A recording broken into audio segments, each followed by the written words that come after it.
ဒီကနေ့17ရက်12လ2024ခုနှစ်ရန်ကုန်တိုင်းဒေသကြီးလဲကူမြို့နယ်ရန်ကုန်မန္တလေးအမြန်လမ်း22မိုင်5ဖာလုံမှာရှိတဲ့သစ္စာရွှေစီတောစခန်းရိပ်သာအတွင်းမှာ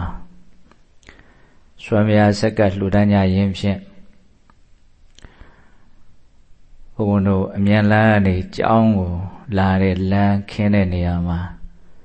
လမ်းအလှူဒန်းခြင်းကိုအဓိကအကြောင်းပြုပြီးတော့ဒါဒီနေ့တရားနာကြတော့နော်ဒါလှူဒန်းကြတဲ့ကုသိုလ်ရှင်တွေကတက္ကကြီးဦးအောင်ကျော်မိုးတက္ကမကြီးဒေါ်ချိုဝိရီဝင်းမိသားစုတဲ့အဲ့တော့မိတို့ပြုလုပ်ထားတဲ့ကုသိုလ်ကောင်းမှုနဲ့ပတ်သက်ပြီးတော့စိတ်ထဲမှာဝမ်းသာမှုကြည်နူးမှုနဲ့ကုသိုလ်ကောင်းမှုကိုပို့ပြီးတော့နော်အရှိန်အဟုန်ကောင်းအောင်အနုမောဒနာတရားစကားကိုနာရတယ်ပေါ့နော်အဲ့တော့ဘုံကဝမ်းသာပဲဝမ်းမြောက်ဖွယ်အနုမောဒနာတရားစကားအနေနဲ့ဘာလေးပြောခြင်းတော့ဆိုတော့လမ်းနဲ့ပတ်သက်တာလေးကိုပြောရမှာနော်လမ်းဆိုတာတဏှာရာကိုရောက်သွားစေတတ်တယ်တဏှာရာကိုရောက်သွားစေတတ်တဲ့အရာနော်လမ်းရဲ့ဥတီချက်ပေါ်မှာမူတည်ပြီးတော့ဘယ်ကိုရောက်သွားကြသလဲဆိုတာကတော့မတူနိုင်ဘူးပေါ့အခုဒီလမ်းကတော့ကျောင်းကိုကုသိုလ်ပြုဖို့လာကြတဲ့ပုဂ္ဂိုလ်တွေရှောက်မဲ့လမ်းဆိုတာဒီလမ်းပေါ်မှာရှောက်မဲ့ပုဂ္ဂိုလ်တွေဟာဒီလမ်းပေါ်မှာသွားမဲ့ပုဂ္ဂိုလ်တွေဟာများသောအားဖြင့်ကောင်းမှုပြုဖို့သွားကြလာကြတာပဲဖြစ်မယ်ပေါ့နော်အဲ့ဒီလိုလမ်းမျိုးလေးကိုကလူခွင့်ရလိုက်တာကိုယ်စိတ်ထဲမှာဒီလမ်းပေါ်ရှောက်ပြီးတော့ကုသိုလ်သွားပြုတဲ့လူတွေရတဲ့ကုသိုလ်တိုင်းကကိုယ်နဲ့ပတ်သက်နေတယ်လို့ဒီလိုလေးလဲတွေးလို့မရဘူးလားရနော်ဒါလေးကိုဥစွာစဉ်းစားပြီးတော့ဝမ်းသာစေခြင်းတယ်ပေါ့အဲ့ဒါလိုလမ်းလှူကိုလှူရတဲ့အတွက်ကြောင့်ဘုရားတပည့်တော်တို့လည်းပဲငြိမ်းအေးရာနိဗ္ဗာန်ကိုရောက်စေတတ်တဲ့မဲခင်၈ပါးတည်းဟူသောလမ်းကိုခရီးဆုံးသည့်အထိအောင်မြင်ပေါက်မြောက်သည့်အထိရှောင်လန်းနိုင်မရစေလို့ဒီလိုလေးလည်းပဲမြင့်မားတဲ့ဆန္ဒရှိသေးခြင်းနဲ့နော်လမ်းနဲ့ဆက်ဆက်ဘုန်းတို့သစ္စာ၄ပါးထဲမှာနောက်ဆုံး၄ခုမြောက်သစ္စာပါတယ်တော့မဂ္ဂသစ္စာမြတ်စွာဘုရားတော့ဒုက္ခនិရောဓဂာမိနိပရိပဒာအရိယသစ္စာဆင်းရဲချုပ်ရာကိုရောက်စေတတ်တဲ့အကျင့်လမ်းစဉ်အဲ့ဒါကိုရှင်းသူတော်ဘာကြီးတွေကအတူချုပ်ကလေးမှတ်ရလွယ်အောင်မဂ္ဂသစ္စာလို့နာမည်လေးတက်တယ်မဂ္ဂဆိုတဲ့ပါဠိစကားကတိုက်ရိုက်အဓိပ္ပာယ်လမ်းလို့အဓိပ္ပာယ်ရတယ်အဲ့ဒီလမ်းကသမ္မာဒိဋ္ဌိသမ္မာသင်္ကပ္ပသမ္မာဝါစာသမ္မာကမ္မန္တသမ္မာအာဇီဝသမ္မာဝါယမသမ္မာတတိသမ္မာသမာဓိဆိုပြီးတော့အင်္ဂါရဲ့၈ပါးနဲ့ဖွဲ့စည်းထားတဲ့လမ်းနိဗ္ဗာန်ဆိုတဲ့အငြိမ့်သက်စီကိုဆက်ရောက်သွားစေတဲ့လမ်းအဲ့ဒီလမ်းမှာအင်္ဂါ၈ပါးပါတယ်ဘယ်အင်္ဂါခေါင်းဆောင်တုံးဆိုတော့တမ္မာဒိဋ္ဌိခေါင်းဆောင်တမ္မာဒိဋ္ဌိဆိုတာကပြောတာတော့အမှန်ကန်သိမြင်တာလူရင်းပြောရရင်ဒီဘဝရဲ့ဖြစ်စဉ်တွေဟာအမြဲတမ်းပြောင်းလဲနေတယ်အဲ့ဒီအနိစ္စသဘောကိုသိတာတမ္မာဒိဋ္ဌိအဆင့်အမြင့်ဆုံးတမ္မာဒိဋ္ဌိကတော့ဘဝရဲ့ဆင်းရဲတယ်ဆိုတဲ့အမှန်တရားကိုသိတယ်လောဘရဲ့ဒုက္ခကိုဖြစ်စေတဲ့အကြောင်းတရားဖြစ်တယ်ဆိုတဲ့အမှန်တရားကိုသိတယ်လောဘငြိမ်းရသည်ဒုက္ခငြိမ်းရပဲလို့တတိယမြောက်အမှန်တရားကိုသိတယ်မဲခင်၈ပါးသည်ဒုက္ခငြိမ်းရသို့ဆက်ရောက်စေတဲ့လမ်းပဲလို့မဲခင်၈ပါးရဲ့စွမ်းရည်တတ္တိကိုပြန်ပြီးတော့သိတယ်အဲ့ဒါတမ္မာဒိဋ္ဌိဒါပေမဲ့ဒါကအထွတ်အထိပ်တမ္မာဒိဋ္ဌိရဲ့အဓိပ္ပာယ်ပေါ့နော်အဲ့ဒါလိုသစ္စာ၄ပါးကိုသိတဲ့တမ္မာဒိဋ္ဌိဖြစ်ဖို့ဆိုလို့ရှိရင်သူ့အရင်ရှင်းဖို့မှာဒ ဒီဘဝရဲ့ယုံနံရဲ့ဖြစ်ပေါ်နေတဲ့သဘာဝတရားတွေရဲ့အမြဲတမ်းပျောက်ကွယ်လိုက်နေမှုအနိစ္စကိုမြင်ရအောင်မယ်အဲ့ဒါကိုမြင်မှသစ္စာလေးပါးကိုမြင်ပြောင်းလဲနေတဲ့အနိစ္စသဘောကိုမြင်ခြင်းသည်သစ္စာလေးပါးကိုမြင်စေတတ်တဲ့အကြောင်းတရားဟုတ်လားဒါကြောင့်ပြောင်းလဲနေတဲ့သဘာဝကိုမြင်တာကိုလည်းမြတ်စွာဘုရားသမာဓိဋ္ဌိလို့နာမည်ပေးတယ်။ကံကံရဲ့အကျိုးကိုသိတာမြင်တာလဲသမာဓိဋ္ဌိသူကတော့အခြေခံအကြဆုံးသမာဓိဋ္ဌိအဲ့ဒီသမာဓိဋ္ဌိကတော့ဘုရားမပွင့်တဲ့သာသနာ့ဘာအခါကာလမှာလည်းရနိုင်တယ်။သာသနာတွင်မှာသာရနိုင်တဲ့သမာဓိဋ္ဌိကအခုကျုပ်တို့ဖြစ်ပေါ်နေတဲ့သဘာဝတရားတွေရဲ့အမြဲတမ်းပြီးဆုံးပျောက်ကွယ်လိုက်နေမှုကိုသိမြင်တဲ့သမာဓိဋ္ဌိဟုတ်လားအဲ့ဒီသမာဓိဋ္ဌိခေါင်းဆောင်တဲ့မဂ်ခင်၈ပါးကိုမြတ်စွာဘုရားရဲ့အလိုတော်ရဘုန်းဘုန်းတို့ကလမ်းလို့နားလည်ထားတယ်အဲ့ဒီလမ်းကဘယ်ကိုရောက်စေတတ်တဲ့လမ်းတော့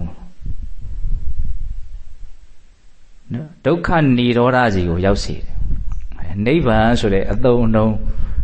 သာသနာလေးထားလိုက်ဓမ္မစကြာထဲမှာမြတ်စွာဘုရားဘယ်လိုလေးသုံးတော့ဒုက္ခនិရောဓဂာမိနိပရိပဒဒုက္ခချုပ်ငြိမ်းရာစီကိုရောက်သွားစေတတ်တဲ့အကျင့်ဟုတ်လားအဲ့တော့မဂ်ခင်၈ပါးလမ်းဟာဘယ်ကိုဆက်ရောက်စေတဲ့လမ်းလဲဆိုတော့ဒုက္ခငြိမ်းရာစီကိုဆက်ရောက်စေတဲ့လမ်းတော့ဒုက္ခဆိုလို့ရှိရင်ကျုပ်တို့ဖြစ်တာကြိုက်လားငြိမ်းသွားတာကြိုက်လားဟုတ်တယ်နော်ခက်တာကဒုက္ခမှမသိလို့ငြိမ်းတာကိုမကြိုက်တဲ့စိတ်ကမပေါ်သေးဘူးကိုဒုက္ခဖြစ်နေမှမသိတဲ့အတွက်ကြောင့်ဒုက္ခငြိမ်းရင်တယ်ဆိုတဲ့စိတ်ကမလာသေးဘူးလေးလေးနက်နက်မလာသေးဘူးအကယ်၍ယောဂဖြစ်တယ်ဆိုရင်လည်းအဲ့ဒီယောဂကိုဒုက္ခလို့ကျွတ်တော့တာမန်အဖြစ်ဘယ်လိုတော့နားလေတယ်အဲ့ဒီအချိန်မှာအဲ့ဒီယောဂကိုမငြိမ်းချင်ဘူးလားတခဏလေးတောင်ဘုံဘုံတို့မခံစားချင်ဘူးဟုတ်တယ်မဟုတ်လားယောဂကြီးတော့တခဏလေးတောင်မခံစားချင်ဘူးနော်မြတ်စွာဘုရားကတကယ်ဉာဏ်မြင်စင်ကြယ်သွားလို့ရှိရင်ခုဒီဖြစ်နေတဲ့ရုပ်စုရာယောဂကြီးလို့ဟောတာဝေဒနာဟာယောဂလို့ဟောတာသင်ညာဟာယောဂသင်္ခါရဟာယောဂဝိညာဉ်ဟာယောဂအနှစ်ချုပ်ပြောရင်ယုံနာဟာယောဂပဲဘုန်းတို့ပါဂဏိသုတ်တန်ထဲမှာပါဂဏိပုံနာကြီးကိုမြတ်စွာဘုရားကနူနာယောဂတွေနဲ့ဥပမာပေးပြီးတော့တရားလေးလေးနက်နက်ဟောတာရှိတယ်အဲ့လိုဟောပြီးတော့မြတ်စွာဘုရားကအာရောချပရမလာဘနိဗ္ဗာန်ပရမန်ဒုက္ခံစချီတဲ့ဂါထာလေးကိုမြတ်စွာဘုရားရွတ်တယ်အဲ့ဒီရွတ်တဲ့အချိန်မှာပါဂဏိပုံနာကြီးဟာအံ့ဩစရာကောင်းတယ်တဲ့သူတို့ပုံနာတွေရွတ်ဆိုတဲ့ဂါထာနဲ့တူးနေတယ်သူတို့ကလည်းဆရာဆင်ဆက်အဲ့ဒီဂါထာလေးကိုရွတ်ဆိုကြတာရှိအတိပ္ပယ်ဘာပြောတာတော့အာရောချပရမလာဘလက်တကလက်ရခြင်းတကရခြင်းထဲမှာကျမ်းမာရေးကောင်းခြင်းကိုရရတာအကောင်းဆုံးပဲနိဗ္ဗာန်ဆိုတဲ့အငြိမ့်တက်ဟာချမ်းသာဆုံးပဲအဲ့ဒါလိုအဓိပ္ပာယ်ရှိတဲ့ဂါထာကိုမြတ်စွာဘုရားရွတ်တော့သူကလည်းသူတို့မှလည်းအဲ့ဒီဂါထာမျိုးရှိတယ်ပေါ့အဲ့ဒါမြတ်စွာဘုရားမင်းနားလေလားဆိုတော့နားလေပါတယ်တဲ့နော်ကျမ်းမာရေးကင်းခြင်းတည်းအကောင်းဆုံးလက်ဖြစ်တယ်ဆိုတာမင်းဘယ်လိုနားလေတော့အခုတပည့်တော်ကျမ်းမာနေတယ်ဘာယောဂမှမရှိဘူးဒါကြောင့်တပည့်တော်အကောင်းဆုံးလက်ကိုရထားတယ်ခုဘာဒုက္ခမှမရှိတဲ့အတွက်ကြောင့်တပည့်တော်ကငြိမ်းအေးနေတယ်ချမ်းသာနေတယ်လောလောဆယ်သူ့ကိုယ်သူဘလို့ထင်နေတာတော့ကျမ်းမာတယ်လို့လည်းထင်တယ်ချမ်းသာတယ်လို့လည်းထင်တယ်အဲ့တော့မြတ်စွာဘုရား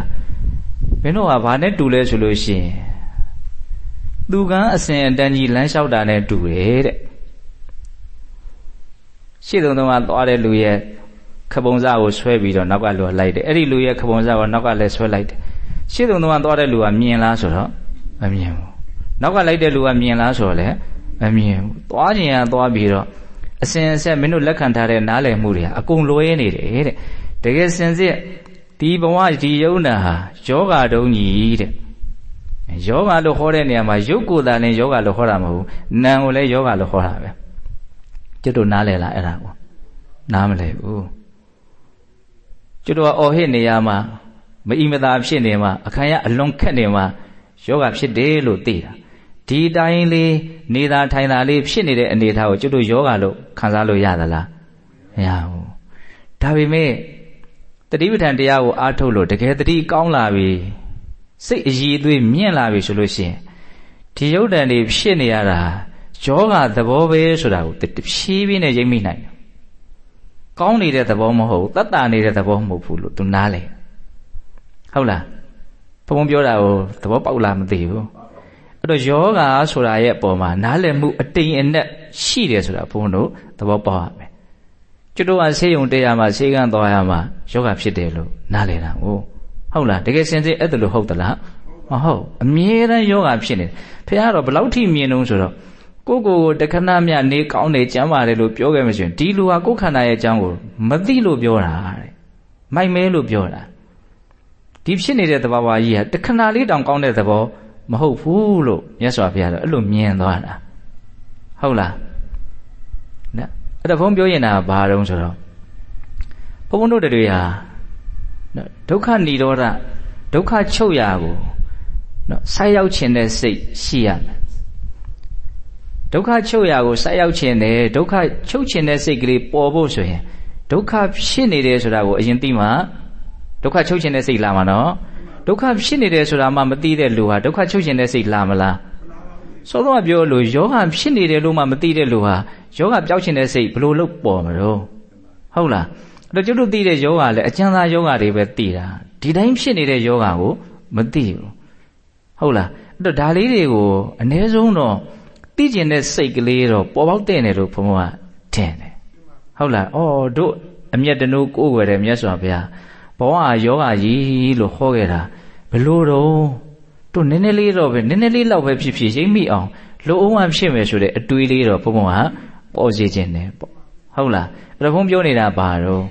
နော်မဂ်ကင်၈ပါးသည်အဲ့ဒီဒုက္ခនិရောဓနော်ဆင်းရဲချုပ်ရသည်ကိုတနည်းအားဖြင့်ယောဂတွေအကုန်လုံးကင်းပြောက်တဲ့စီကိုဘာလို့နေတော့ရောက်စေတဲ့လမ်းဥတည်ထားတဲ့လမ်းအခုလိုလမ်းလှူရတဲ့အတွက်ကြောင့်အဲ့ဒီလိုအမြင့်မားဆုံးလမ်းကိုဘုရားတပည့်တော်တို့နော်ခရီးရောက်အောင်နောက်ဆုံးနိဗ္ဗာန်တည်းဟူသောပန်းတိုင်ထိရောက်အောင်ရှောက်လန်းနိုင်တဲ့ပုဂ္ဂိုလ်တွေဖြစ်ပါရစေလို့အဲ့လိုလေးဘုံဘုံကနော်ဒီကုသိုလ်ကိုဘာကြောင့်လုပ်တယ်လဲဆိုတဲ့အကြောင်းပြချက်ကလေးကိုအဲ့ဒါလိုလေးလေးနက်နက်ကလေးရှိစေခြင်းတယ်ဟုတ်လားအဲ့ဒါဆက်ပြီးတော့ဘုံဘုံကအဲ့ဒီလမ်းလေးကိုဘလို့ရှောက်မလဲဆိုတာလေးကိုပြောမယ်လမ်းဆိုတာနဲ့ပတ်သက်ပြီးတော့အကျဉ်းမြင့်တော့ဘုံဘုံတို့ကနော်၃မျိုးလောက်တော့နားလည်ထားတဲ့တယ်လို့ထင်ဒီလူလောကအယူမှာမြေပြင်ပေါ်မှာဖောက်ထားတဲ့လမ်းတွေအကြောင်းသိဖို့ရာဘာမှမခက်ပါဘူးအဲ့ဒါတော့ခုခေတ်ဆို Google Map ကြည့်လိုက်လို့ရှိရင်အကုန်သိတာလေအိမ်ကျိုးအိမ်ကြားသွားတဲ့လမ်းဆိုတာသိဟုတ်တယ်မဟုတ်လားအဲ့ဒီလမ်းတွေအကြောင်းပြောမှာမဟုတ်ဘူးနော်ဘဝနဲ့ချီပြီးတော့လောကနဲ့ချီပြီးတော့နော်ဘယ်အလုပ်ဟာဘယ်ကိုဘာကိုဖြစ်စေတတ်တယ်လဲဘယ်အလုပ်ဟာဘာကိုဖြစ်စေတတ်တယ်လဲဘယ်လမ်းဟာဘယ်ကိုရောက်စေတတ်တယ်လဲအလုတ်ကိုလမ်းလို့ပြောတာဖြစ်တာကိုရောက်တာလို့ပြောလိုက်တာတင်စားပြောတာနော်ဘယ်အလုတ်ဟာဘာကိုဖြစ်စေတတ်တယ်ဟုတ်တယ်အလုတ်တိုင်းဟာတစ်ခုခုတော့တစ်ခုခုလုပ်ရင်တစ်ခုခုတော့ဖြစ်မယ်ပေါ့နော်တလန်းလန်းကိုရှောက်ရင်တော့တနေရာရာကိုတော့ရှောက်မယ်ဘယ်အလုတ်ဟာဘာကိုဖြစ်စေတတ်တယ်လဲဘယ်လမ်းဟာဘယ်ကိုရောက်စေတတ်တယ်လဲဘယ်ကိုရောက်စေတတ်တယ်လဲဆိုတာ ਨੇ ပတ်သက်ပြီးတော့ဘုန်းဘုန်းတို့ကဒီဘဝတန်တရားအတွင်းမှာတော့ရောက်เสียနေရာက9နေရာရှိတယ်အကျဉ်းမြင့်ခွဲရင်တော့2နေရာပေါ့သူဂတိဒုက္ခတိဟုတ်လားသူဂတိကောင်းတဲ့နေရာဒုက္ခတိမကောင်းတဲ့နေရာကောင်းတဲ့နေရာကတော့လူရှိမယ်နတ်နဲ့ပြမနဲ့ပေါင်းထားတဲ့ဒေဝဆိုတဲ့ဒေဝဂတိရှိမယ်နော်မနုဿဂတိရဲ့ဒေဝဂတိဒါကသူကတနေ့မှတွေ့ရမယ်ပျက်စီးခြင်းသိဆုံးခြင်းအဲ့ဒီသိဆုံးခြင်းကိုဖြတ်သန်းပြီးတဲ့နောက်မှာဘုံဘုံတို့ရောက်ရမယ့်နေရာပေါ့ဟုတ်လားသိဆုံးခြင်းကိုဖြတ်သန်းပြီးတော့ရောက်ရမယ့်နေရာဟာကောင်းတဲ့နေရာ2နေရာရှိတယ်လူအဖြစ်ရဲ့နတ်နဲ့ပြမနဲ့ကိုတော့ပေါင်းပြောတယ်ဒေဝဂတိဟုတ်လားမကောင်းတဲ့နေရာတော့3နေရာတောင်ရှိတယ်သူကဒေဝမနုဿနိရေယနဲ့ပေတတိရစ္ဆာန်လာရန်အရှိ9တန်သောဂတိဒေဝမနုဿကောင်းတဲ့ဂတိနိရေယနဲ့ပေတတိရစ္ဆာန်ဟောနိရေယဆိုငရဲဘဝမှာအဆိုးဆုံးဘဝပေါ့နော်နိရေယပြီးတော့ပေတနော်ပေတဆိုတာပေတလောကသားတချို့လည်းပဲဝိညာဉ်လောကသားဒီလိုပြောကြတာလည်းရှိတယ်ပေါ့မျက်စိနဲ့မမြင်နိုင်တဲ့ထူးခြားတဲ့စမ်းကြယ်တဲ့ဘဝတွေကိုရနေတဲ့တတ္တဝါတွေကျုပ်တို့မမြင်နိုင်တဲ့တတ္တဝါတွေကသာလည်းအပုံကြီးများတယ်ကျုပ်တို့မြင်နိုင်တာကလူနဲ့တိရစ္ဆာန်လောက်ပဲမြင်နိုင်တယ် ဟုတ်လားနတ်တွေပြမာတွေလည်းဒီမျက်စိနဲ့မြင်လို့မရပေတာလောကသားကိုလည်းဒီမျက်စိနဲ့မြင်လို့မရမျက်စိနဲ့မြင်လို့မရဘဲနဲ့ရှိနေတဲ့ဖြစ်နေတဲ့အရာတွေလောကမှာအများကြီးရှိရနော်ကိုဉာဏ်ကိုမတုံးစေနဲ့ဟုတ်လားနိရိယရဲ့ပေတရဲ့ပြီးတော့ဘာလို့တရိစ္ဆာန်အဲ့ဒါဘာလို့ခေါ်တော့ဒုက္ခတိခုနနတ်နဲ့လူနဲ့ကြတော့သူဂတိပေါ့ကောင်းတဲ့ဘဝကိုရောက်စေတတ်တဲ့လမ်းကိုဒါကောင်းတဲ့လမ်းပေါ့မကောင်းတဲ့ဘဝကိုရောက်စေတတ်တဲ့လမ်းကိုကြတော့မကောင်းတဲ့လမ်းပေါ့အဲ့ဒါကိုကြံမြန်ဖြင့်မကောင်းတဲ့ဘဝကိုရောက်စေတတ်တဲ့လမ်းကိုအောက်လမ်းကောင်းတဲ့ဘဝကိုရောက်စေတတ်တဲ့လမ်းကိုအထက်လမ်းဒီလိုလေးဘုံဘုံတို့ရိုးရှင်းရှင်းနားလည်ထားတဲ့နေပေါ့နော်အဲ့တော့မြတ်စွာဘုရားပွင့်လာတဲ့အခါမှာမြတ်စွာဘုရားကလမ်းမျိုးစုံကိုသိတော်မူတယ်မြတ်စွာဘုရားသူသိတာမြင်တာတွေကိုပြောခဲ့တာတွေရှိတယ်လမ်းမျိုးစုံကိုသိတယ်ဆိုတဲ့နဲ့ပတ်သက်ပြီးတော့ဒီကောင်းတဲ့လမ်း2လမ်းရယ်မကောင်းတဲ့လမ်း3လမ်းရယ်ဒါကိုဂတိ5ပါးခေါ်တယ်ပေါ့နော်နောက်ထပ်လမ်း1လမ်းကြံနေသေးတယ်အဲ့ဒီလမ်း1လမ်းကဘာလဲဆိုတော့ဂတိဝိမု ക്ത နိဗ္ဗာန်ကိုရောက်စေတဲ့လမ်းတနည်းအားဖြင့်ဒီကောင်းသောဘဝဆိုးသောဘဝတွေကနေလွတ်မြောက်သွားတဲ့အနေအထားတစ်ခုဟုတ်လားအဲ့တော့လမ်းကအောက်လမ်းရဲ့အထက်လမ်းရဲ့လွတ်မြောက်လမ်းရဲ့လို့အကျဉ်းမြင်အဲ့လိုလေးဖြစ်သွားတယ်အဲ့တော့မြတ်စွာဘုရားတော့အဲ့ဒီထဲမှာဥပမာလေးနဲ့ရှင်းအောင်ပြောတယ်အကျဉ်းမြင်လေးဖုံဖုံပြောပြမယ်ဟိုလူတယောက်ကအမြင့်ကနေကြည်နေတယ်ဟာတကယ်ကိုနေပူကောင်းကြီးသေပြင်းကြီးပူကျက်နေတာပေါ်လဲနေပူအောက်ကလည်းတခါတည်းသေရပူအဲ့ဒါကိုသူ့ရဲ့ဝင်ကြီးဆိုလဲလေးလွယ်ပြီးတော့သူဘယ်သွားနေတော့ဆိုတော့သူတော့သူကဘယ်သွားနေတယ်လို့မသိဘူးဒီတိုင်းစွတ်ရွတ်ပြီးတော့သွားနေတယ်ဟိုအမြင့်ကကြီးတဲ့လူကမြင်နေတဲ့သူကဘယ်သွားနေတော့ဆိုမီးကြီးတွင်းစီကိုဥတည်နေတယ်တဲ့သူရှောက်နေတဲ့လမ်းအဲ့တော့သူကကြည်နေတယ်ဟာဒီလူဒီလမ်းကိုရှောက်နေတယ်ဒီလမ်းကိုတော့မမိတ်မသုံးတာဒီတိုင်းသာဆက်သွားနေတော့သေချာပေါက်မီးကြီးတွင်းနဲ့ကြတော့မှာပဲလို့မြင်တယ်အဲ့ဒီလူကလည်းလမ်းကိုမပြောင်းဘူးဒီတိုင်းပဲမမိတ်မသုံးရှောက်သွားတယ်အဲ့ဒါလမ်းလဲဆုံးရမီးကြီးတွင်းနဲ့ကြသွားရောတယ်ဖျားပေးတဲ့ဥမှာပေါ့နော်အဲ့ဒါဘာပြောတာလဲဆိုတော့တချို့တရားဝါတွေကငရဲကိုရောက်စေတတ်တဲ့အလုပ်တွေကိုလုပ်နေတယ်အမီးကြီးတွင်းကိုကြမဲ့လမ်းတွေကိုသူသွားနေတယ်ပေါ့ငရဲရောက်စေတတ်တဲ့အလုပ်ကိုလုပ်နေတယ်မြင်နေတဲ့မြတ်စွာဘုရားဒီအမှုအကျင့်တာမပြောင်းဘူးဆိုတော့သွားမှာဒီလူသေးကြပေါ့ဟုတ်လား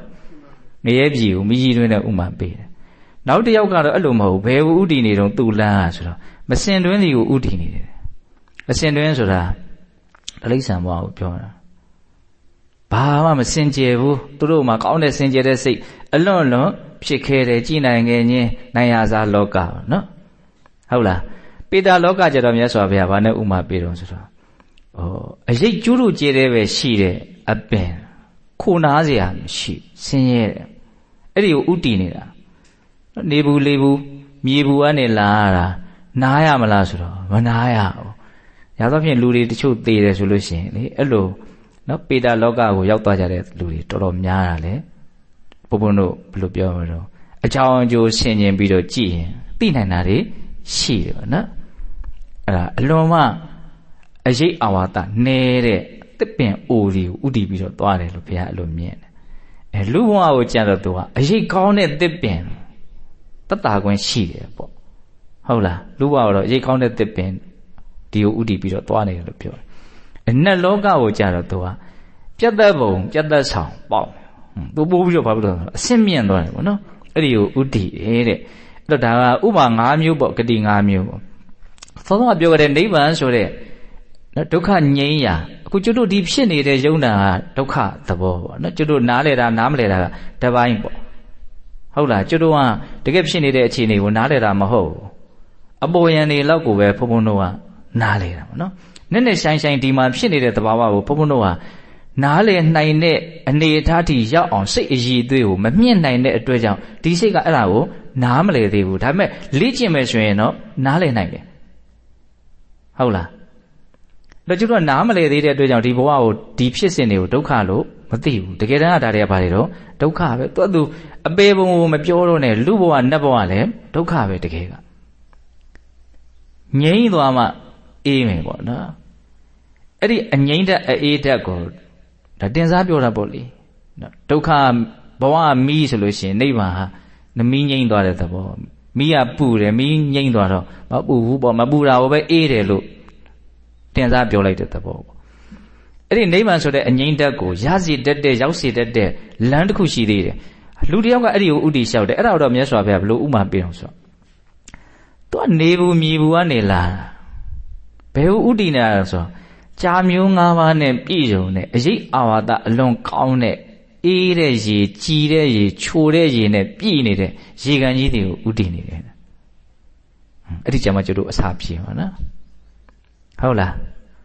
ကျတို့အခုကဘယ်တဲ့သွားဆိုအပူတဲ့သွားနေတာအဲ့တော့ကျတို့ခန္ဓာကိုယ်ကပူတယ်ကျတို့ခန္ဓာကိုယ်ကအညစ်အကြေးတွေများနေတယ်ကျတို့မှာရေချိုးဖို့လိုမယ်အေးအေးတက်ရဖို့လိုအပ်နေတယ်ပေါ့တော့ကျတို့ရဲ့ဝန်ထဲမှာလည်းပဲလောဘနဲ့စားလောင်းနေတဲ့သဘောတွေရှိတယ်ရေတောက်လိုက်မှအစာပြေတယ်လို့မျိုး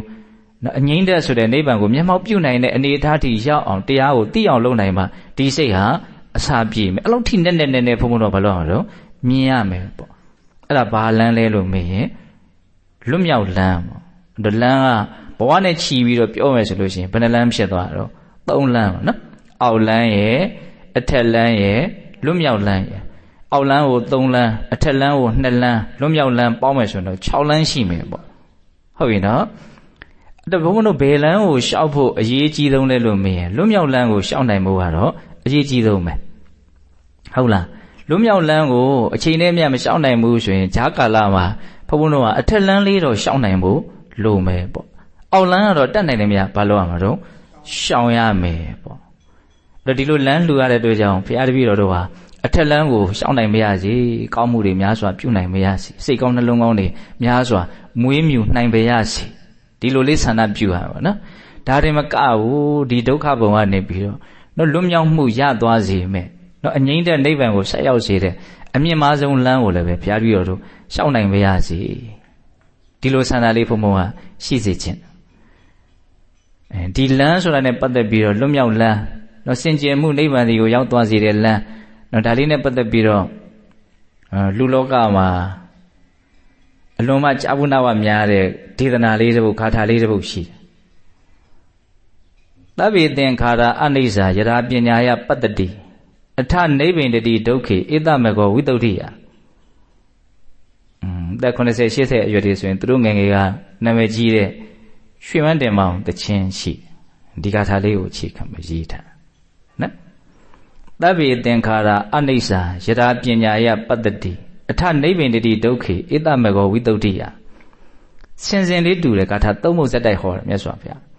သဗ္ဗေသင်္ခါရဒုက္ခယရာပညာယပတ္တိအထနိဗ္ဗိန္ဒတိဒုက္ခေဧတမေကောဝိတ္တုဋ္ဌိယသဗ္ဗေဓမ္မာအနတ္တာတိယရာပညာယပတ္တိအထနိဗ္ဗိန္ဒတိဒုက္ခေဧတမေကောဝိတ္တုဋ္ဌိယဓမ္မပဒထဲမှာမှတ်တမ်းတင်တာအဓိပ္ပာယ်လေးနဲ့ပြောရနော်လမ်းနဲ့ပတ်သက်ဆက်ဆက်တဲ့အကြောင်းအရာလေးပေါ့သဗ္ဗေသင်္ခါရအနိစ္စအလုံးစုံသောသင်္ခါရတရားတွေဟာပြီးဆုံးလိုက်နေကြတယ်ပျောက်ကွယ်လိုက်နေကြတယ်ချုပ်ပျောက်လိုက်နေကြတယ်ဒါကိုဘယ်လိုနားလည်မလို့အလုံးစုံသောသင်္ခါရတရားတွေဟာပြီးဆုံးချုပ်ပျောက်လိုက်နေကြတယ်ဒါသင်္ခါရတရားဆိုတာဘာပြောဆိုဖြစ်เสียအကြောင်းရှိလို့ဖြစ်လာတဲ့တရားကိုသင်္ခါရလို့ခေါ်တာခုလေးတိုက်တယ်ဘောကဝါရွက်တွေလည်းရှိတယ်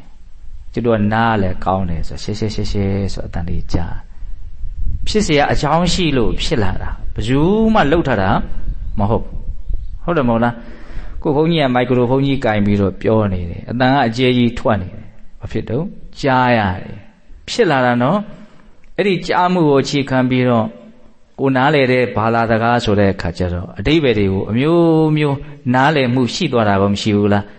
အဲ့ဒီနားလည်မှုကိုအခြေခံပြီးတော့စိတ်ထဲမှာခံစားရတဲ့ဝေဒနာတွေကလည်းအမျိုးမျိုးဖြစ်တာမရှိဘူးလားအဲ့ဒီခံစားမှုကိုကြောင်းပြီးတော့စိတ်ထဲကတုံ့ပြန်တာတွေရောအမျိုးမျိုးဖြစ်တာမရှိဘူးလားရှိတယ်တုံ့ပြန်တယ်နော်ဒီလိုဆိုလို့ရှိရင်တော့တို့ကအောက်လန်းသွားလို့ဘယ်ဖြစ်မလို့ထက်လန်းသွားမှဖြစ်မယ်လို့အတွေးမပေါ်ခဲ့ဘူးလားဘဝဒုက္ခဆိုလို့ရှိရင်တော့လွတ်အောင်လုံးဝဖြစ်မှာပေါ့ဆိုတဲ့အတွေးကတော့ဉာဏ်ထက်ဉာဏ်အခြေခံပါမယ်ဆိုရင်အဲ့ဒီထိလည်းရောက်သွားနိုင်ပေါ့အဲ့ဒါတွေဘာတွေလဲဆိုအဲ့ဒါသင်္ခါရတွေဖြစ်เสียအကြောင်းရှိလို့ဖြစ်လာတာခဏနေရင်စားကြတောက်ကြမယ်အဲ့တော့သင်္ခါရဟာအကျဉ်းများဖြင့်မြင်နေရတဲ့သဘောကြားနေရတဲ့သဘောအနံ့ရတဲ့သဘောစားတော့ရတဲ့သဘောတွေးထရတဲ့သဘောတွေးကြံမိတဲ့သဘော6အုပ်စုပေါ့နော်မြင်ကြားနာစာထိတွေးအဲ့ဒါကိုအကြောင်းပြုပြီးတော့စိတ်ထဲမှာချမ်းသာတဲ့ဆင်းရဲတဲ့ဝမ်းသာတဲ့ဝမ်းနေတဲ့စရှိတဲ့ခံစားမှုအုပ်စုကြီးအများကြီးပဲဖြစ်နေကြတယ် အဲ့ဒီခံစားမှုတွေကိုကြောင်းပြီးတော့ကောင်းကောင်းတယ်လို့မကောင်းမကောင်းတယ်လို့တုံ့ပြန်ကြတာတွေကောမရှိဘူးလားဒါလက်တွေ့ဖြစ်နေတာပဲလေဒီဥစ္စာအဲ့ဒါဘာတွေတုံးဆိုတော့သင်္ခါရအဲ့ဒီသင်္ခါရတွေထဲမှာတဲ့ဘယ်သင်္ခါရမှတည်မြဲနေတယ်ဒီတိုင်းရက်နေတယ်ဆိုတာမရှိဘူးအလုံးစုံသောသင်္ခါရတရားတွေကတနည်းအားဖြင့်သင်္ခါရတရားမှန်လို့ရှိရင်တော့ဘာလို့အနိစ္စပဲအနိစ္စဆိုတာဘာဖြစ်တော့ပြောင်းလဲနေတာချုပ်ပြောက်လိုက်နေတာပြောတာသောတော်တော်ကကြောင်းလာတော့ကားစီးပြီးတော့လာခဲ့ကြမှာပါနော်လမ်းဘေးမှာမြင်ကွင်းတွေရိပ်နဲ့ထားခဲ့တာပဲမဟုတ်လားမြင်ကွင်းတွေကလေမြင်ကွင်းအစ်စ်ကိုယူရင်းနဲ့မြင်ခဲ့သမျှမြင်ကွင်းတွေဘုန်းဘုန်းတို့ဘာလက်ခဲ့တော့ရိပ်နဲ့ခြံခဲ့တယ်ဘဝရဲ့ဖြစ်စဉ်အဲ့ဒါနဲ့အရန်တူတာပဲနော်အတွေ့အကြုံအစ်စ်ကိုအမြဲတမ်းဘုန်းဘုန်းတို့ကယူနေတယ်ပြီးရင်လည်းတွေ့ရယုံကြုံရယုံပဲအဲ့ဒါမရှိတော့သောတော်ကသီလယူတော့ကအခြေအနေရအဖြစ်အပျက်မျိုးစုံတကယ်ရှိသေးလို့လားထာဝရပျောက်ကွယ်သွားပြီဟုတ်တယ်မဟုတ်လားအခုဖြစ်နေတာလည်းပျောက်ကွယ်လိုက်နေသေးပဲနောက်ဘာပဲဖြစ်မဲ့ပြောဖြစ်မဲ့အရာတွေကလည်းပျောက်ကွယ်သွားကြမဲ့အရာတွေကြီးပဲအဲ့ဒါလိုပဲဘဝကပျောက်ကွယ်ရင်းနဲ့နောက်ဆုံးဘယ်သူပါဘဝပါဒါဘယ်သူပါဘဝပါလို့ပြောเสียတောင်မချန်တဲ့အထိပျောက်ကွယ်သွားအခုတော့ဒီကိုကောင်ကြီးဖြစ်နေတဲ့အခါကျတော့ဒါဥကျော်ပဲမြင်တာနဲ့သိတယ်ပြောကြရတယ်ဆိုကြရတယ်နောက်တစ်ချိန်မှာဒါဥကျော်ပဲလို့ပြောเสียဒီခန္ဓာကိုယ်ကြီးတောင်တက်ကြီးတောင်ပျောက်သွားဟုတ်တယ်မဟုတ်လားကိုယ့်ရဲ့ဘိုးတွေဘွားတွေရှိသေးလို့လားနော်စဉ်းစားကြည့်နော်ကြောက်ွယ်သွားမှာနော်အဲ့ဒါကိုပြောတာသဗ္ဗေသင်္ခါရအနိစ္စဖြစ်เสียအကြောင်းရှိလို့ဖြစ်လာတဲ့တရားတွေအကုန်လုံးပျောက်ွယ်လိုက်နေတယ်ပြီးရင်လည်းအပြီးဆုံးပျောက်ွယ်သွားမှာပဲနောက်ထပ်ပြီးတော့ပျောက်ွယ်ဖို့အတွက်ဖြစ်အောင်မှာပဲဖြစ်တယ်ဆိုတာပျောက်ွယ်ဖို့ပဲကိုဘုန်းတို့ကြိုက်မကြိုက်စိတ်တိုင်းကြမကြဘလို့ချင်းနေဘလို့အတွေ့အကြုံမှာဘုန်းတို့ဟာဒီတိုင်းလေးဖြစ်နေအောင်ထိမ့်ထားလို့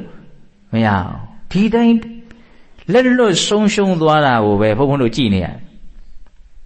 အရာအလုံးတောက်လျှောက်လက်လွတ်ဆုံးရှုံးတာတော့မြင်အောင်ကြည့်နော်ဟုတ်လားတတိလေးအားကောင်းအောင်ကြိုးစားရင်ပုပ္ပသဘောပေါက်မယ်ပေါ့နော်တတိအားကောင်းဖို့လိုမယ်ဟုတ်လားဒီဖြစ်စဉ်ရဲ့အပေါ်မှာ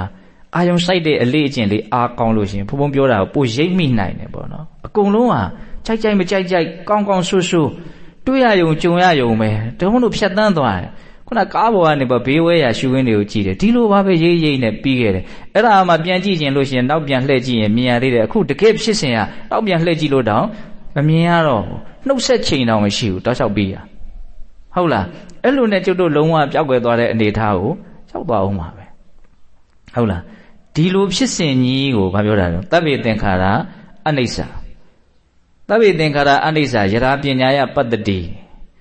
လုံးစုံသောပြုပြင်လို့ဖြစ်လာတဲ့ဖြစ်เสียအကြောင်းရှိလို့ဖြစ်လာတဲ့သင်္ခါရတရားတွေဟာမတည်မြဲကြဘူးတဲ့အဲ့ဒါကိုယရာပညာယပတ္တိဉာဏ်ရှိလာတဲ့အခါမှာလူတစ်ယောက်ဟာမှန်ကန်မြင်လာတယ်ဆိုကြပါစို့ယရာပညာယပတ္တိဘာရှိမှမြင်မှာတော့ဉာဏ်ရှိမှမြင်မှာနော်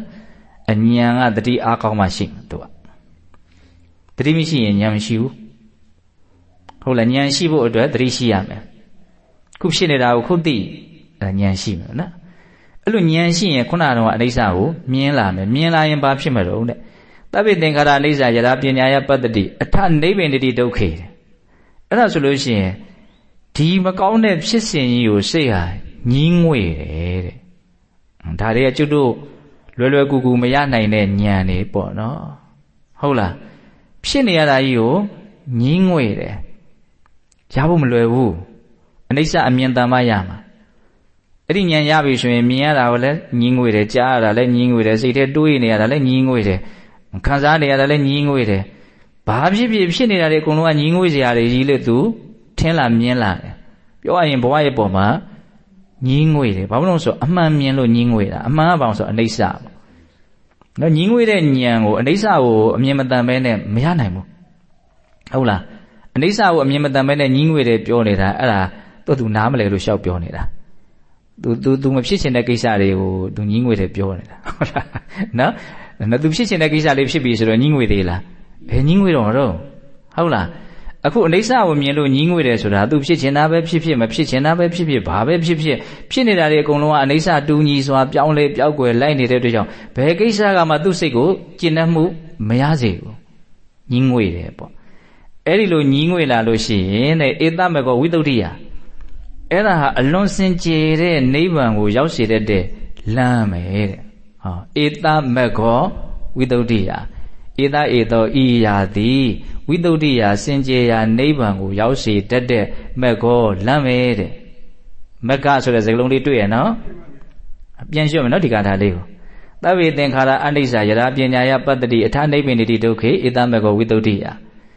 အကြောင်းတရားမျိုးစုံကြောင့်ဖြစ်နေတဲ့သင်္ခါရတရားမှန်သမျှသည်မတည်မြဲကြဘူးဒါကိုသာဉာဏ်နဲ့မြင်မယ်ဆိုရင်အဲ့ဒီလူဟာဒီဒုက္ခဖြစ်စဉ်ကြီးရဲ့ပုံမှာညီးငွေတယ်အဲ့ဒါဟာစင်ကြယ်ရာနိဗ္ဗာန်ကိုရောက်စေတဲ့လမ်းပဲတဲ့အဲ့ဒီလမ်းလေးရှောင်နိုင်မရစေပေါ့ဟုတ်လားအဲ့ဒါမှငြိမ်းအေးမှုတွေကိုဆက်ရောက်မှာနောက်မရှိရင်တော့ကျွတ်တို့ရဲ့စိတ်ကလှည့်စားနေလို့လားကျွတ်တို့ကဟိုဟာကောင်းတယ်ဒီဟာကောင်းတယ်ရှောက်ထင်တယ်ပြီးတော့လည်းပဲမျက်ရည်နဲ့အဆုံးသတ်ရမှာနော်တကယ်တမ်းကဒုက္ခသစ္စာသဘောကလည်းထင်ရှားပါလေဘာနဲ့မှဖုံးကွယ်ထားလို့မရဘူးဘာနဲ့မှကာကွယ်လို့လည်းမရဘူးသူပိုက်ဆံဘလောက်ရှိငိုရမှာပဲလေဘယ်ချိန်ကြတော့ငိုရမှာတော့ကိုမဖြစ်ချင်တာတွေဖြစ်တဲ့ကိစ္စတွေဖြစ်လာပြီဆိုငိုရမှာပါကိုမဖြစ်ချင်တာတွေလည်းဖြစ်မှာနော်ဖြစ်နေတာတွေကိုလည်းကိုကလည်းတကယ်ဖြစ်ချင်မှာလည်းမဟုတ်ဘူးဖြစ်မှာဘာတွေတော့နာရမယ်နော်ပြီးရင်သေရမယ်ပေါ့နော်သေမှုကတော့အကြီးဆုံးတရားဓမ္မတို့ဘုံဘုံတို့တတ္တဝါတွေကိုနှိပ်စက်တဲ့နှိပ်စက်တတ်တဲ့တရားပဲဒါကြောင့်သေခြင်းတရားဟာလောကကိုအမြဲနှိပ်စက်တယ်လို့ဘုရားကတော့အဲ့လိုမြင်ပြတယ်ကျွတ်တို့ကမြင်တတ်တဲ့ဉာဏ်အလွန်အားနည်းလို့မမြင်တာမြင်ခွင့်ကတော့တကယ်ကိုထင်ထင်ရှားရှားပြက်ပြက်သားသားကြီးပဲဟုတ်လားဒါကြောင့်လူဘဝရောက်တုံးလေးကိုဆေးရုံတို့သင်္ချိုင်းကုန်းတို့စိတ်ဝင်စားတဲ့အမှန်တရားနဲ့ကိုယ့်ရဲ့စိတ်ကိုအများကြီးတွေ့ထိပေးနိုင်မယ်လို့ထင်တယ်ဟုတ်လားဆေးရုံသွားကြည့်လိုက်ရှိသူမရှိသူဘာမှမခွဲကြဘူးအကုန်ဒုက္ခရောက်နေတာဟုတ်လားသင်္ချိုင်းသွားကြည့်လိုက်အဲ့ဒီကြတော့မှပင်ကိုညံတာပါမယ်ဆိုလို့ရှိရင်တခါတည်းအမှန်တရားကိုလင်းသွားအောင်မြင်သွားနိုင်တယ်ဟုတ်တယ်မဟုတ်လားဒီလမ်းလေးကိုဘုံဘုံတို့ကရှောက်မှဒီအခြေအနေစိုးတွေကတကယ်တမ်းကလွတ်နိုင်မှာနော်အောက်လမ်းကတော့ရောင်လွတ်တောင်မရှောင်မိပါရစေနဲ့ဟုတ်လားအထက်လမ်းလေးကိုကြိုးစားပြီးတော့နော်ရှောင်မယ်အထူးသဖြင့်တော့လွတ်မြောက်လမ်းကိုအဓိကထားပြီးတော့ရှောင်နိုင်ပါရစေဒီအတွေးလေးပေါ့ဟုတ်ပြီနော်အဲ့တော့ဘာလဲငြိမ်းအေးမှုတွေကိုရောက်စေတတ်တဲ့လမ်းဟာဒီဖြစ်စဉ်တွေရဲ့ပေါ်မှာအနိစ္စဒုက္ခအနတ္တလို့မြင်ပြီးတော့ဒါရဲ့ပေါ်မှာညီးငွေပဲဆိုလို့ရှိရင်အဲ့ဒါဘုံဘုံတို့နော်စင်ကြယ်ရာနိဗ္ဗာန်ကိုရောက်စေတတ်တဲ့လမ်းကိုရှောက်လန်းရရောက်နေပြီနော်အဲ့တော့ဒါလေးကိုဘုံဘုံတို့ကမြင်အောင်မလုပ်အောင်တော့ကြိုးစားရမယ်ပေါ့ဒီအနိစ္စဒုက္ခအနတ္တနဲ့နေတဲ့ဒီအမှန်တရားကိုမြင်နေဆိုရင်ဘုံဘုံတို့ကတတိအားကောင်းမှရမယ်နော်အဲ့ဒါကတော့ဘုံဘုံတို့မပြောလို့မရဘူးဟုတ်လားတတိအားကောင်းမှရမယ်တတိကိုထူထောင်ရမယ်ဒီမှာနေဒါကိုပဲသိနေဝင်လေထွက်လေဆိုရင်လည်းဝင်လေထွက်လေပေါ့ဟုတ်လားထင်ရှားရသိမယ်ဆိုရင်လည်းပြစ္ဆုတ်ပန်တိုင်းထင်ရှားရကိုသိနေအဲ့ဒါဘာလုပ်နေတာတော့တတိကိုထူထောင်နေတာပြစ္ဆုတ်ပန်တိုင်းအတိအမှတ်ပြုတ်ပြီးတော့နေတဲ့အလေ့ကျင့်ကိုကြိုးစားတဲ့အခါမှာတတိအားကောင်းလာတော့တတိအားကောင်းတော့စိတ်ကအရည်သွေးမြင့်လာတယ်ဘလို့မြင့်လာအောင်ဆိုဒီဖြစ်စဉ်တွေရဲ့သဘောကိုတဖြည်းဖြည်းနဲ့ရိပ်မိလာနားလည်လာတယ်ဟုတ်လားအဲ့ဒါလို့နားလည်ရင်နားလည်သလောက်ဘုန်းဘုန်းတို့ရဲ့စိတ်ဟာဒီဘဝရဲ့ပုံမှာပြန်လဲတုံ့ပြန်မှုဟာမှန်ကန်လာတယ်ဘလို့တုံ့ပြန်တော့ညီးငွေ့เสียကြီးဒီသဘောဟုတ်လားအဲ့ဒီညီးငွေ့မှုအားကောင်းလို့ရှိရင်ဝိရိယဆွဲမဲ့မှုကင်းတယ်ဆိုတော့မဲ့ညာဖြစ်ပေါ်လာတယ်မဲ့ညာဖြစ်လာလို့ရှိရင်ဝိမု ക്തി စိတ်ဟာကိလေသာကနေလွတ်မြောက်တယ်ဒါကတော့နော်ဘုရားဟောထားတဲ့ဒေသနာအဆင့်ကိုဘုံဘုံကပြောပြတာဟုတ်လားအဲ့တော့ဒီလမ်းလေးကိုရှောက်မယ်ဆိုလို့ရှိရင်ဒီပန်းတိုင်ကိုရှောက်လိုက်မယ်အခုဖြစ်နေတာတော့ဘာတော့ဒုက္ခပဲကျွတ်တို့ပန်းနိုင်ထားမှာတော့ဘာတော့ဒုက္ခនិရောဓကိုပန်းနိုင်ထားမှာနော်ဒါဒုက္ခនិရောဓစီကိုဆက်ရောက်ခြင်းတယ်ဆိုလို့ရှိရင်ကျွတ်တို့ဟာဝိခင်၈ပါးလမ်းကိုရှောက်ရမယ်ပို့ပြီးတော့နားလည်လို့တဲ့စကားနဲ့ပြောရမယ်ဆိုရင်အနိစ္စဒုက္ခအနတ္တကိုနားလည်မှုရှိအောင်ကြိုးပမ်းရမယ်ပေါ့ဟုတ်လားအထူးသဖြင့်အနိစ္စကိုနားလည်အောင်ကြိုးစားရမယ်အမြဲတမ်းမဖြစ်နေတော့ပြီးဆုံးလိုက်နေတယ်ချုပ်ပြောက်လိုက်နေတယ်ပြီးဆုံးရင်ချုပ်ပြောက်ရင်းနဲ့ပဲနောက်ဆုံးအပြီးကြီးပြီးသွားလိမ့်မယ်ဒီသဘောလေးနော်ဘာမှနားမလည်စရာတော့မရှိဘူးနော်ဟုတ်လားဟောနဲ့ခြီးပြီးတော့ပြောမယ်ဆိုရင်လမ်းကအလုံးဘယ်နှလမ်းတော့အောက်လမ်းအထက်လမ်းလွတ်မြောက်လမ်းအောက်လမ်းကို3လမ်းခွဲမယ်အထက်လမ်းကို2လမ်းခွဲမယ်ဆိုတော့လမ်း6လမ်းဖြစ်သွားမှာနော်ဘုရားသာသနာအဆုံးအမနဲ့တွေ့တဲ့အခါမှာအဓိကကတော့လွတ်မြောက်လမ်းကိုရှောက်လန်းနိုင်ဖို့ကတော့အရေးကြီးဆုံးပဲ ဘာလို့ကျန်တဲ့လမ်းတွေကဘယ်ချိန်လျှောက်တော့အချိန်မွေးလျှောက်လို့ရတယ်ဒီလမ်းကဘုရားပွင့်တော့တာလေလျှောက်လန်းနိုင်တဲ့လမ်းဘုရားမပွင့်ဘူးဆိုရင်ဒီလမ်းကဖုံးလွှမ်းနေတယ်လမ်းကမရှိဘူးတော့မဟုတ်ဘူးလမ်းကဘယ်လိုတော့ဆိုမထင်ရှားဘူးအဲ့ဒါကိုလည်းမြတ်စွာဘုရားနဂရတုတ်တန်ဆိုပြီးတော့ဟောထားရှိစကားဆက်ပြီးတော့ရောက်သွားတယ်လူတယောက်ကတော့တောထဲကိုသွားနေတယ်တကယ်တောကြီးမြင်မဲ့တဲ့သွားရင်လည်းလမ်းဟောင်းကြီးတစ်ခုကိုတွေ့တယ်အဲ့လမ်းဟောင်းကြီးကိုလိုက်သွားတဲ့ခါကျတော့တစ်ချိန်လုံးကအလွန်ကိုစီကားခဲ့တဲ့မြို့ပြက်ကြီးတွေ့တယ်မြို့ကြီးတစ်ခုတွေ့တယ်အဲ့ဒါဟာဒီနေရာလွန်ကောင်းတယ်တော့အကုန်လုံးရှောက်ကြည့်ပြီးတော့တိုင်းပြည်ပြန်ရောက်တဲ့ခါကျတော့သူ့ဘရင်ကိုရှောက်တယ်အလွန်ကြီးကျယ်တဲ့မြို့ကြီးပေါ့နော်အဲ့ဒါကိုမြန်ပြင်ဆင်ပြီးတော့နေရမယ်ဆိုရင်ဒါလည်းအများကြီးကောင်းတယ်ဆိုအဲ့လိုဆိုရင်သွားမယ်ဆိုရင်အဲ့ဒီလမ်းကြီးကိုတိုင်းသွားရတဲ့ခါကျတော့အဲ့ဒီမြို့ကြီးရောက်သွားအဲ့ဒီမြို့ကြီးကိုပြင်ဆင်ပြီးတော့နေကြတယ်တဲ့ဒါဥပမာပေးတာဒီမဲခင်၈ပါးဆိုတာလမ်းဟောင်းနော်ရှေးဖျားအဆူဖုံးနေအောင်ရှောက်ခဲ့တဲ့လမ်းပေါ့နောက်လူတွေလောဘဒေါသအာကြီးလာတဲ့အခါမှာဒီအမှန်တရားကိုနားလည်နိုင်စွမ်းရှိတဲ့လူနေပါတော့နောက်ဆုံးဒီဟာအကုန်လုံးဒီနီးလန်းကစုပ်ဆမြုပ်ဆမြုပ်သွားပြီလမ်းကတော့မရှိတာမဟုတ်မသိကြတော့ဘူးပေါ့နော်အဲ့ဒါဘာလို့တဲ့ခေါ်တာတော့သာသနာကွယ်တယ်ခေါ်တာပေါ့ဟုတ်လားနောက်သမ္ဗုဒ္ဓပေါ်လာတယ်အလုံးစုံကိုသိတယ်ဒီလမ်းကိုပြန်ပြီးတော့တွေ့တယ်သူအလန်းကိုတီးထွန်းတာမဟုတ်ဘူးနော်ရှိပြီးသားလမ်းကြီးကိုပြန်တွေ့တာဒီသဘောဟုတ်လားလမ်းနဲ့ပတ်သက်တဲ့တရားမဟုတ်အောင်ကြုံဘူးဟုတ်လားဒါကြောင့်လို့ဘုရားသာသနာနဲ့တွေ့တဲ့အချိန်မှာလွတ်မြောက်လမ်းကိုရှောက်လန်းမိဖို့ရာကအရေးကြီးဆုံးပဲရှောက်လန်းနိုင်တာမရှောက်လန်းနိုင်တာကတော့ဒကာတော်မတို့ရဲ့တာဝန်ပေါ့ဒါကတော့ကျွတ်တို့ကပြောရမယ်တာဝန်ရှိတော့ပြောရတာပေါ့နော်ဒီလမ်းကတော့ဘာလို့အရေးကြီးဆုံးရှောက်လန်းရမယ်လမ်းပဲကျန်တဲ့လမ်းကတော့ဘယ်ချိန်ရှောက်လို့ရတယ်ဟုတ်လားရှောက်လဲရှောက်နေကြတာဘာပဲရှောက်မှန်းရှောက်လို့ရှောက်မှန်းသိတာနဲ့မသိတာပဲကွာတတိဆန်တွေလည်းဘာလို့နေကြတာတော့သူတို့လည်းလမ်းရှောက်နေတာပဲလေတနေရာတော့သူတို့လည်းရောက်သွားမှာပဲဟုတ်လားကျွတ်တို့လည်းအခုနေရင်ထိုင်ရင်ဘာလို့နေရတော့လမ်းရှောက်နေတာပဲတနေရာတော့ရှောက်မှာပဲဟုတ်လားအဲ့ဒါကိုဘယ်နေရာရောက်ချင်တယ်လဲဒါကိုကြည့်ပြီးတော့ဘယ်လမ်းရှောက်မလဲဆိုတော့ကျွတ်တို့ရွေးချယ်ဖို့မလိုဘူးလားဒီလိုလမ်းလေးကိုလှူရတဲ့အတွက်ကြောင့်နော်လွတ်မြောက်လမ်းလို့ဆိုတဲ့အမျက်ဆုံးလမ်းကိုရှောက်လန်းနိုင်မရစေဆိုတဲ့ဒီဆန္ဒလေးကလည်းပဲ